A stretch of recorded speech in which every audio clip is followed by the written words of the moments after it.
ఇది జగనన్న కాలనీ అన్నమాట.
తొమ్మిది 9,735 మందికి ఇక్కడ ఇల్లులు కేటాయించి 3 సంవత్సరాలు పూర్తయితే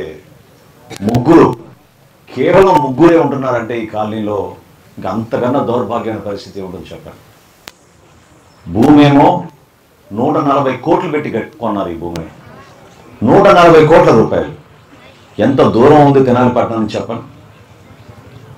7-8 కిలోమీటర్లు మీరు రావాలంటే కనీసం రోడ్డు కూడా వీళ్ళే దుర్మార్గంగా వీళ్ళు 4 సంవత్సరాల నుంచి.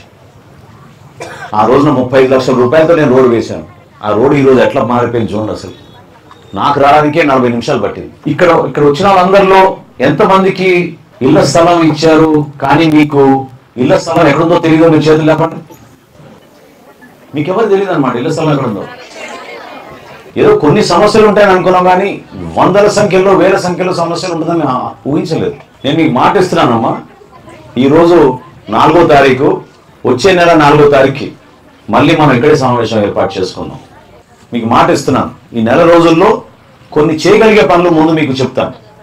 ఒకటేంటంటే మీ ప్లాట్ ఎక్కడ ఉందో మీకు 100% మిమ్మల్ని తీసుకెళ్లి చూపించే బాధ్యత ఈ అధికారులది, హౌసింగ్ డిపార్ట్మెంట్ నుంచి ఎట్టి పరిస్థితుల్లో చూపిస్తారు.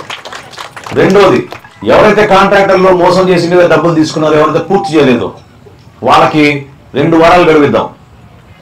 3వ వారం కల్లా వాళ్ళ పనులు మొదలు పెట్టబోతే ఖచ్చితంగా డిఎస్పీ గారు, ఈ హౌసింగ్ గారు వాళ్ళపైన కేసులు పెట్టి మేము ముందుకెళ్తాం.